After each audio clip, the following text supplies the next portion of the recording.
vlog ko, ito talagang sinusuot ko. Ito yung uniform ko dito sa sa mini warehouse namin. Actually, double po tayo kasi lamig eh. Mga friends ko na nag-celebrate ng birthday sa December. December 1, yung friend ko na nasa UK, si Ma. Sunshine, sunshine, sunshine. I think I found it now. Hello everyone! Welcome back sa ating channel. It's Saturday. Happy weekend everyone! Pasensya na kayo ha kasi tuwing vlog ko, ito talagang sinusuot ko. Ito yung uniform ko dito sa sa mini warehouse namin. Actually, double po tayo kasi lamig eh. Ayan. Ayan ang damit natin. So may itim pa.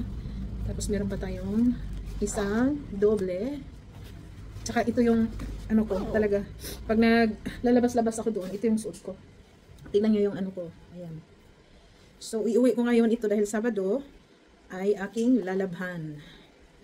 Baka sabihin nyo, wala namang ibang jacket si Mers. Meron naman tayong pero ito yung pang trabaho ko talaga. Meron tayong jacket dyan na extra. Ayan. So hindi ko na sinuot lahat kasi pag isuot ko, baka madapa na ako. Sobrang kapal na. So, inom muna tayo ng mainit dahil ang lamig. Ito yung heater ko. Ayan. Lamig. Tapos na yung gawain natin. Hinihintay ko na lang si Daddy Abdullah. Baka marami na naman dala yun. Naku, ayaw ko na linisan. Sabihin ko Monday na lang. Lamig na eh. Actually ngayon hindi siya negative. Pero feels like negative pa din. Lamig. Wala na yung kamay natin. Kulubot-kulubot na talaga. Kahit anong gawin. Tapos lagi pa akong nag-aano ng tubig. So gusto ko lang palang bumati ng mga friends ko na nag-celebrate ng birthday sa December. December 1, yung friend ko na nasa UK, si Mami Ans, si Anna Season Barnett. Happy birthday sa iyo, Mami Ans. So September 3, of course, ang aking mahal na asawa, si Daddy Abdullah. Happy birthday, belated happy birthday. Tsaka belated happy birthday na din kay Anna Barnett from UK. At saka sa 4, ang aking kaibigan na si Nancy, nasa Manila. Saan ba yun? Pampanga ba yun sa kanila? Birthday ni Nancy noong 4. Tapos ito ngayon. So today, I would like to greet happy birthday to Ate Delia Eson. So happy birthday, Ate Dels. So more candles to blow. So stay healthy and all the best. Wish you all the best in life. And thank you sa lahat. Thank you na naging part ka sa aking life. So hindi ako maging ganito kung wala ka din. So maraming salamat sa iyo. Happy birthday! Alam ko hindi mo yata ito mapapanood. Hindi ka nanonood ng aking YouTube. So sa lahat ng mga ginrate ko, hindi yan nanonood ng aking YouTube. Pero at least mali natin maano sila. Maligaw sila, mapanood nila itong video ko. At saka 7, 8 wala. So 9. So meron naman sa 9. So si Ate Charity Lee nasa Busan. So happy birthday Ate Cha. So stay healthy, more candles to blow. So salamat din sa lahat-lahat na sa iyong support sa akin. Kahit di na tayo nagkikita, di na tayo madalas nag-uusap, pero sure naman ako na close pa rin yung ating heart. Nasa isa't isa pa tayo.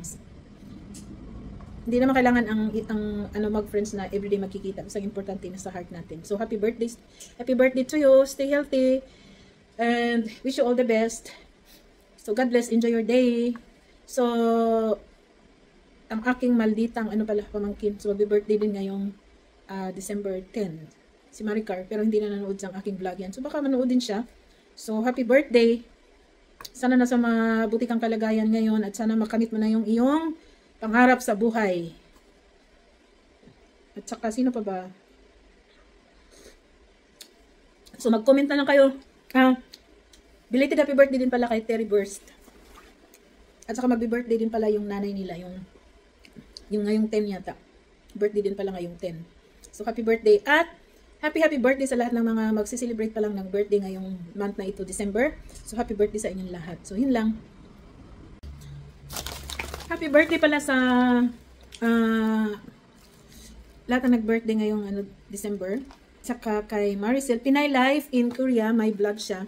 Nagdi-daily vlog din siya noon, pero ngayon nakakita na siya ng content. So, grabe. Try to visit her channel, Pinay Life in Korea. So, millions na po ang views niya kasi meron siyang another content na ginawa. So, ngayon ang birthday niya. Happy birthday sa'yo, Sel.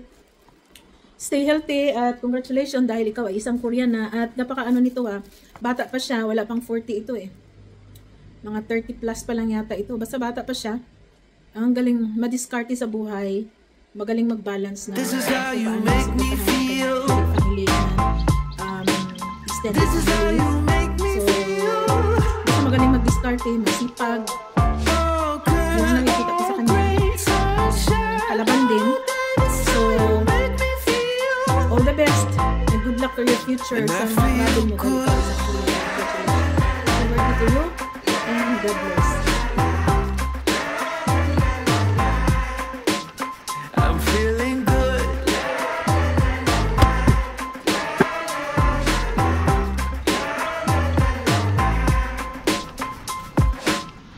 I woke up today with a smile on my face.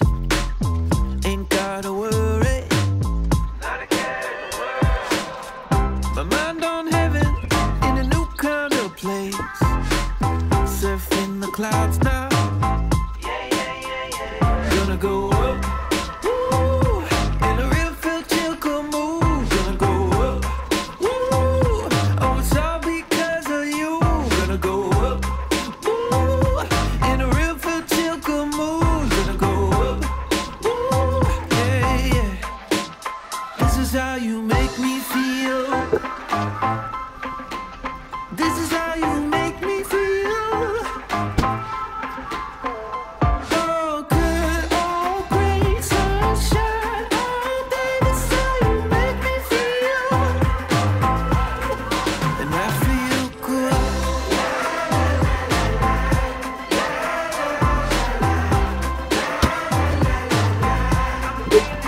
I'm feeling good.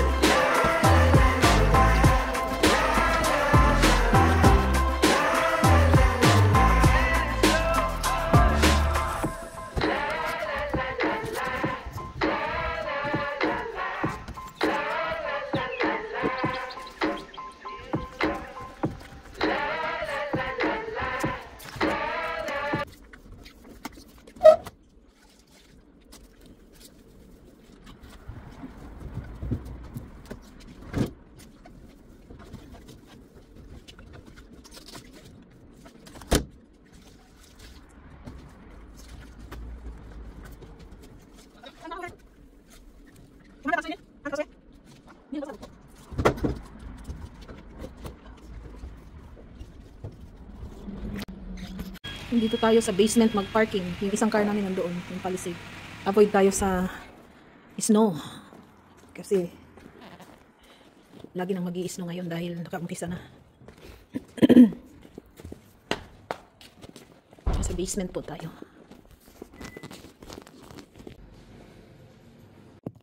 Good morning guys. It's 7 a.m. So tulog pang aking mga kasama.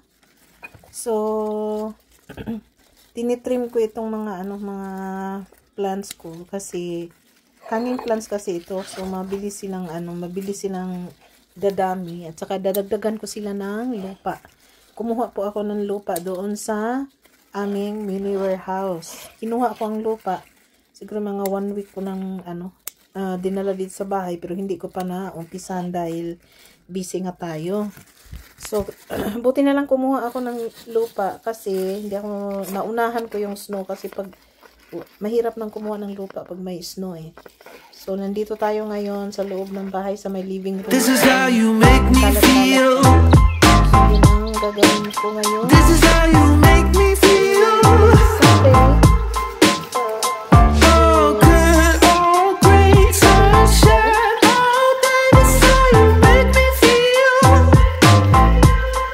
And I feel good.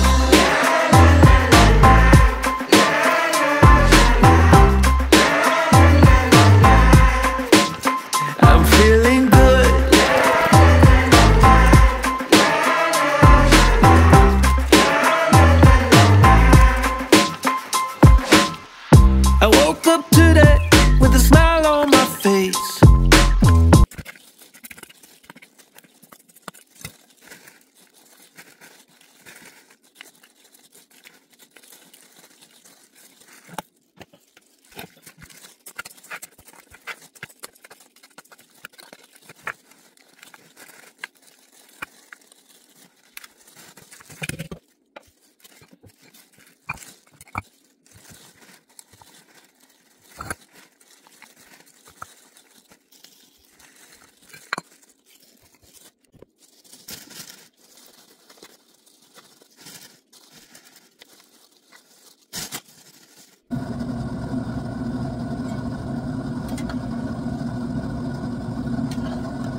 another chicken biryani for lunch.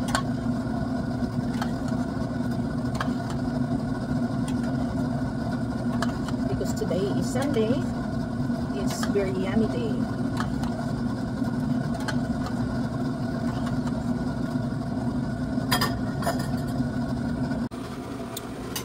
So, ganito lang po magluto ng rice ng biryani. So, dapat lutuin muna dito sa kaldero. So, kailangan nakaganyan siya kasi para hindi magdikit-dikit ang rice. Pag nagdikit-dikit ang rice, hindi siya masarap. Kaya, matagal itong gawin ang biryani talaga. Kailangan ng tiyaga. Next time, gagawa ako ng shrimp biryani. May iba naman. Pwede namang beef biryani, lamb biryani, fish biryani, shrimp biryani. Ay, ang init na. At ito na yung ulam natin para mamaya sa layer-layer. Naluto na. Hindi ko na pinakita kasi palagi na nagluluto ng biryani. So, na-layer na natin. So, ganyan lang po mag-layer kasi konti lang yung niluto ko.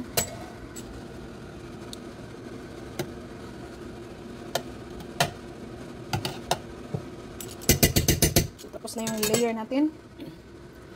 Lutuin muna natin ng mga 40 minutes din. Finish. So, ayan 40 minutes ito. Ayan.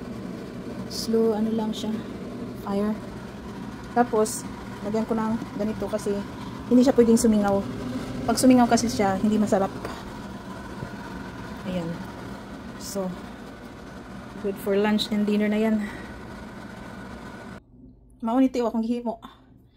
Ginger, cloves, at saka cinnamon.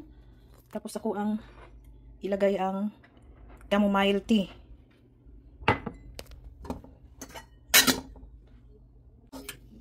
Gay, kainit. Aray. Ayan, pabuglong. Nawon pa na ako gamay, kainit kayo.